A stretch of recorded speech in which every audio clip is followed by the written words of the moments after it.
बिस्मिल्लाहिर्रहमानिर्रहीम नाज़रीन अस्सलाम वालेकुम। प्रोग्राम प्रॉपर्टी सोल्यूशन में आपको खुशामदीद कहते हैं। जैसा कि आप जानते हैं कि प्रोग्राम प्रॉपर्टी सोल्यूशन का मकसद आपके लिए बेहतर इन्वेस्टमेंट अपॉर्चुनिटीज़ लेके आना है और कुछ सक्सेस स्टोरीज़ आपके साथ शेयर करना है ताकि इन फ्यूचर हम किसी भी ग्रुप, किसी भी रियल स्टेट डेवलपर या बिल्डर के कुछ प्रोजेक्ट्स अगर आपसे डिस्कस करें तो आपके सामने एक मुकम्मल पर्सनैलिटी हो जिसको आप एनालाइज करके अपनी इन्वेस्टमेंट को प्रॉपर्टी की सूरत में शिफ्ट करें और उसके ऊपर बेहतर मंथली एनुअल रिटर्न जो है वो गेट करें।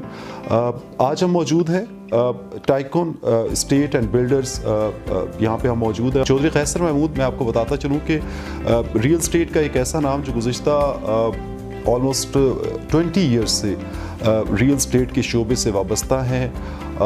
बहुत से प्रोजेक्ट्स इनके कंप्लीट हो चुके हैं। हाई राइज बिल्डिंग्स के अगर नाम लिया जाए, आर्किड्स का नाम लिया जाए, उसके अलावा और बहुत कुछ टाइकॉन स्टेट एंड बिल्डर्स के अंडर जो है वो एक्टिविटीज़ चल रही हैं। आज इन्हीं से हम गुफ्तगू करेंगे और जानने की कोशिश करेंगे कि ये 20 साल पर मुहित जो सफ़र है ये किस तरह से गुजरा और कैसे एक यंग, एक नौजवान इतनी छोटी सी उम्र में इतने बड़े सिस्टम और सेटअप को जो है वो कामयाबी से रन कर रहा है। चौधरी कैसर साहब, अस्सलाम वालेकुम। जी वालेकुम सलाम जी, चौधरी साहब बहुत शुक्रिया वक्त देने के लिए। फ़र्स्ट ऑफ ऑल मैं जानना ये चाहूँगा कि आपका अपना करियर और ये करियर चलते चलते tycoon real estate and builders तक किस तरह से पहुँचा, थोड़ा सा एलेबोरेट कीजिए हमारे देखने वालों। Thank you so much ji. First of all you are being here और ये एक 2 डेकेड्स की स्टोरी है। मैंने इनिशियल स्टार्ट 2000 और 2001 में किया और ये चकलाला स्कीम 3 से मैंने इसका स्टार्ट लिया।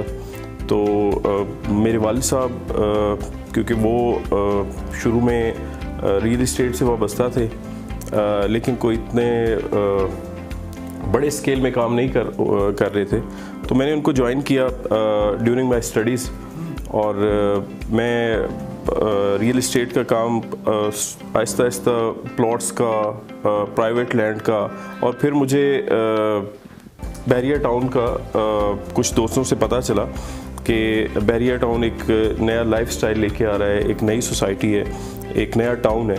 तो मेरा रुझान इस तरफ हुआ और स्टडीज़ के दौरान मैंने फिर बैरिया में ऑब्वियसली अपनी कुछ जो मेरी इन्वेस्टमेंट्स थी या मेरे कुछ कोलीग्स थे, मेरे कुछ रिलेटिव्स थे, तो मैंने उनकी इन्वेस्टमेंट्स यहाँ पे स्टार्ट की। और जब मैं बैरिया में मूव हुआ as a real estate consultant तो मैंने रियलाइज़ किया कि यहाँ पे अपॉर्चुनिटी और कहीं जो टाउन्स बन रहे हैं या लोगों की और बहुत सी जगह पे इन्वेस्टमेंट है उससे बहुत ज़्यादा सेफ है। ठीक है।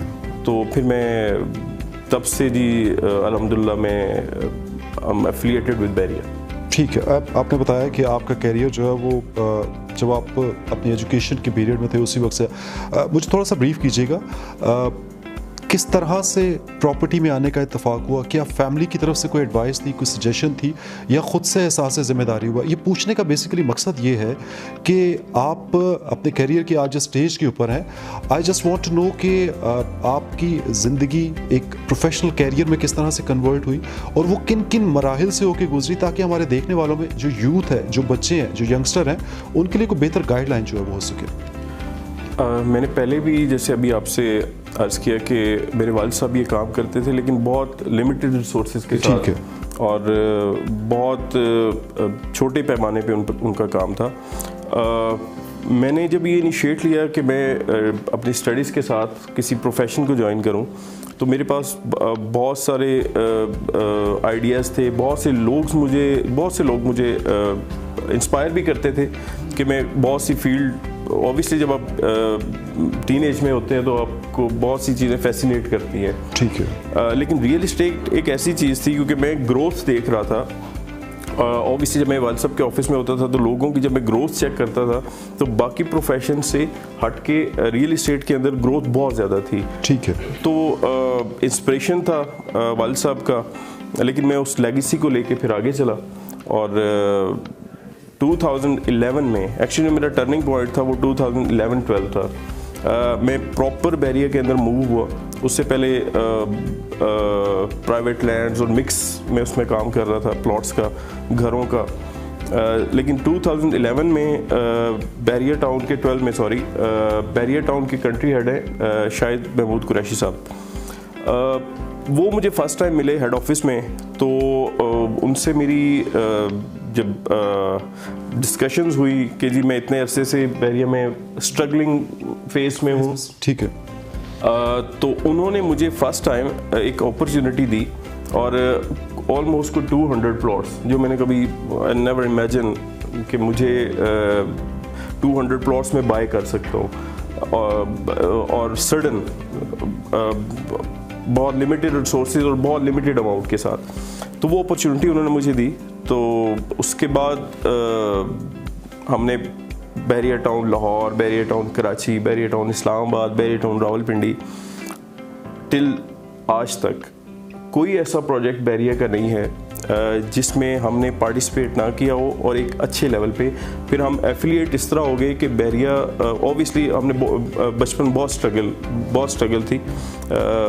आप यहाँ से मैं आपको बता दूं कि मेरी वालिद साहब जब स्कूल टीचिंग करते थे तो 500 पे थी उनकी, और वो रात को कैनेडियन एम्बेसी में काम करते थे। और फिर वो वहाँ से उन्होंने वो जॉब छोड़ी और फिर वो रियल इस्टेट पे आए। तो कोई 4 फादर्स से हमारा ये बिज़नेस नहीं था, ये सडन हुआ और बहुत मुश्किल टाइम देखा, बहुत मुश्किल टाइम एक रूम में। तो नाज़रीन, मैं ऑफ एयर भी मेरी कैसर साहब से जो है वो गुफ्तगू चल रही थी, बट आई वाज़न्ट इमेजिन कि on the back of success जो चौधरी कैसर साहब अभी जिस स्टेटस को लेकर बैठे हैं, जो रिस्पॉन्सिबिलिटी उनके ऊपर है, उसके पीछे इतनी टफ एंड हार्ड स्ट्रगल थी। कैसर साहब, एक कमरे का घर, रियल स्टेट कंसल्टेंट के तौर पे कैरियर का आगाज़ होना, और after that tycoon state and builders, एक ऐसा नाम जिसको शायद पाकिस्तान के रियल स्टेट के शोबे से वाबस्ता कोई भी ऐसा शख्स हो जो ना जानता हो, ऐसा पॉसिबल नहीं है। नंबर ऑफ प्रोजेक्ट्स, सक्सेस अपनी इंतहा पे नज़र आ रही है। ये सारा का सारा क्या सिर्फ राइट टाइम पे राइट अपॉर्चुनिटीज़ मिलते रहने से हो जाता है, या कुछ चीज़ें डिज़ाइन करनी पड़ती हैं, प्लान करनी पड़ती हैं, गोल्स डिफ़ाइन करने पड़ते हैं? आज आप जिस जगह पर मौजूद हैं, आपके अपने इरादों में ये चीज़ शामिल थी या कुछ और है ये सब कुछ? एक्चुअली ऑब्वियसली आपने कुछ ड्रीम्स होते हैं आपके, ठीक है, आपने कुछ अपने लिए सोचा होता है और उसको एग्जीक्यूट करने के लिए आपको बहुत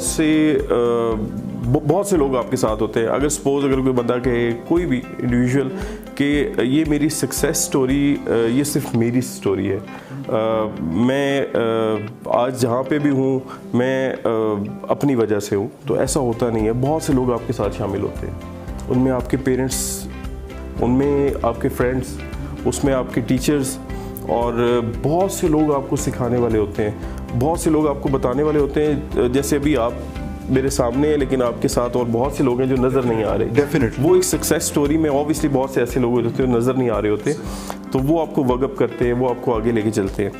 तो जब स्टार्ट लिया था तो ऑब्वियसली कुछ ड्रीम्स थे, अल्लाह ने करम किया, अल्लाह ने हाथ पकड़ा, और मेरे ख्याल से जब आप इनिशिएट लेते हैं किसी चीज़ को कि मैंने इसको सक्सेस स्टोरी बनाना है, तो आप उसको अचीव करते हैं। ठीक है, आप अगर कोई भी, मेरा मानना है, आप छोटी सी एक अगर जनरल स्टोर, किराना की दुकान भी खोलते हैं, अगर इस नीयत से खोलते हैं कि मैंने इसको सक्सेस एक मार्ट बनाना है, एक डिपार्टमेंटल स्टोर बनाना है, सही।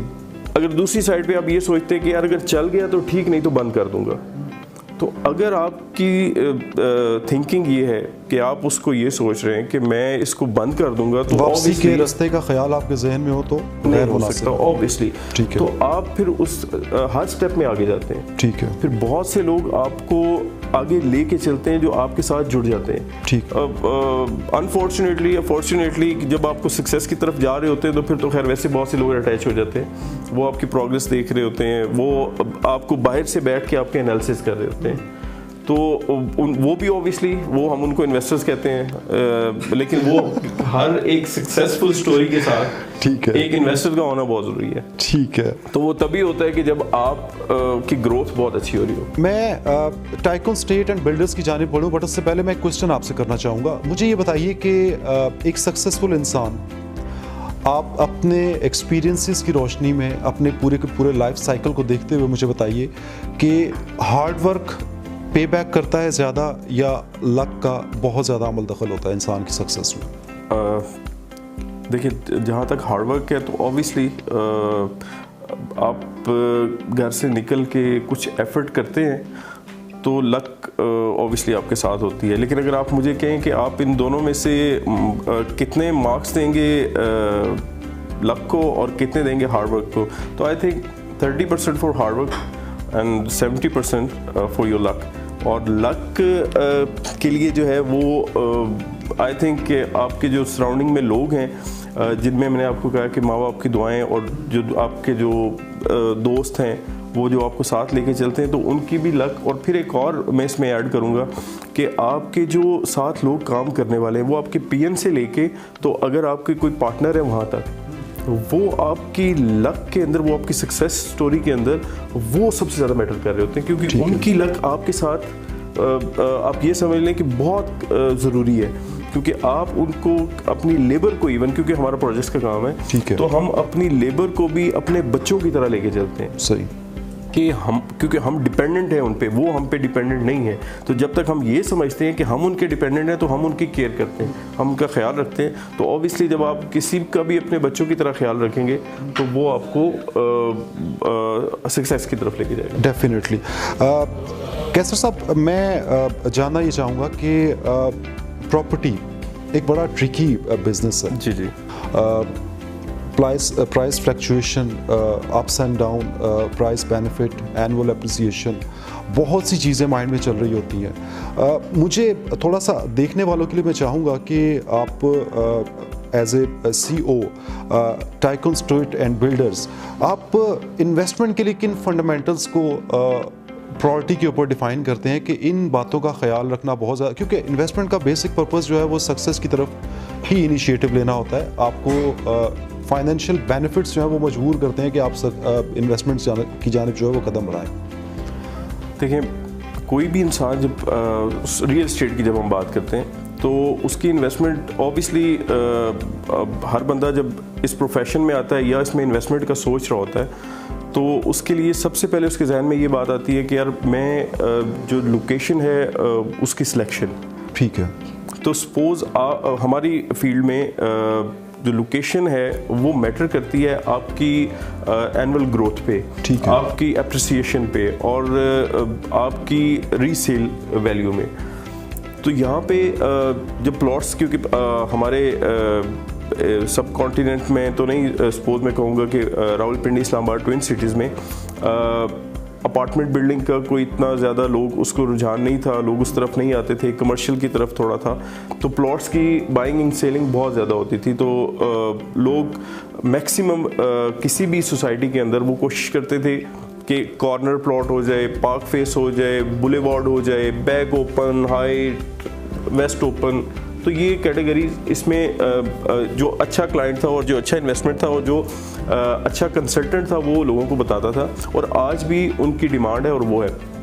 अब हम आगे कंस्ट्रक्शन की तरफ। तो हमारे प्राइम मिनिस्टर ने भी जैसे हमें उनका भी इनिशिएट था कि आप इसको वर्टिकल लेके जाएं। ठीक। तो क्योंकि ट्रेंड नहीं था और अब ट्रेंड क्योंकि आ चुका है तो अब लोग मैक्सिमम, क्योंकि लैंड स्क्वीज होता जा रहा है ट्विन सिटीज़ में और बाइंग पावर कम होती जा रही है लोगों की, क्योंकि सपोज अगर आपने 125 स्क्वायर यार्ड, जिसको हम 5 मरला कहते हैं, अगर आपने वो प्लॉट या घर भी लेना है तो I think you have a handsome amount in your pocket और वो आपको विद इन फ्यू मंथ्स आपको पे करना है। तो उसके लिए जब हम वर्टिकल पे गए तो हमने उसमें अपार्टमेंट बिल्डिंग को प्रेफरेंस दी क्योंकि लोगों की डिमांड है।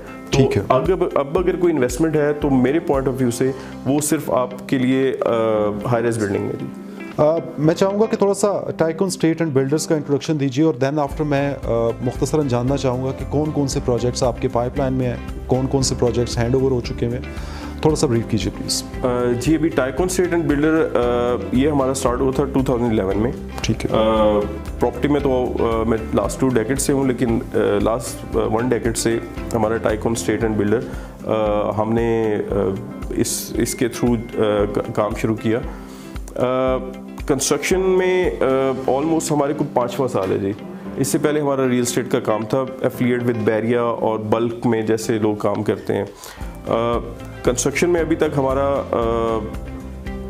68 हाई स्ट्रीट वो हमारा कंप्लीशन पे है। ज़मीन.com जो है वो उसको एक्सक्लूसिव मार्केटिंग उसके पास है। फिर उसके साथ हमारा टाइकॉन बुलेवार्ड है जी, वो हमारा कंप्लीट है। फिर उसके साथ हमारा समा गार्डन में आप चले जाएं तो वहाँ पे क्रिस्टल हाइट है, और घर हमारे बेशुमार बने हुए हैं जो बैरिया टाउन फेज 7 में और बैरिया टाउन इनक्लेव में है।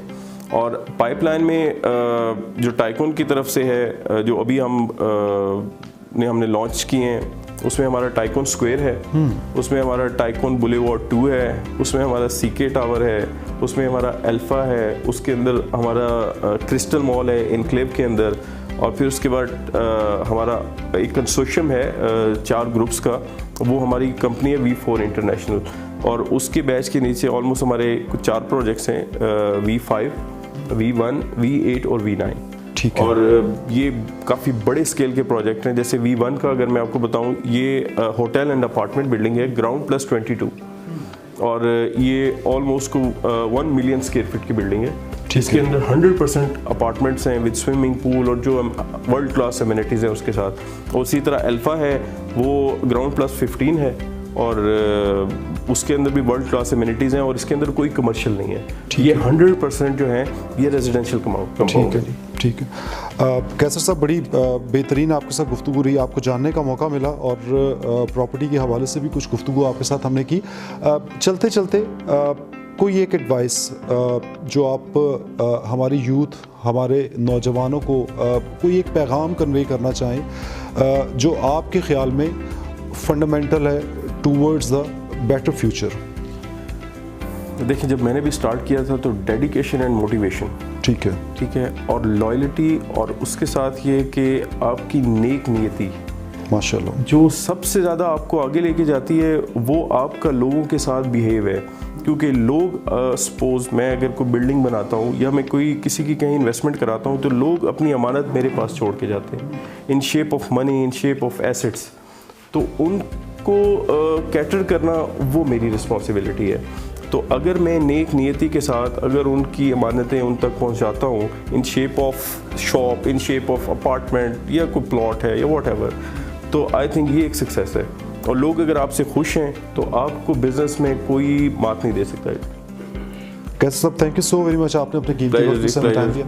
नाज़रीन, ये था हमारा आज का शो। अपने मेज़बान आगा शहजाद ज़ुबैर को इजाज़त दीजिए। अल्लाह हाफ़िज़।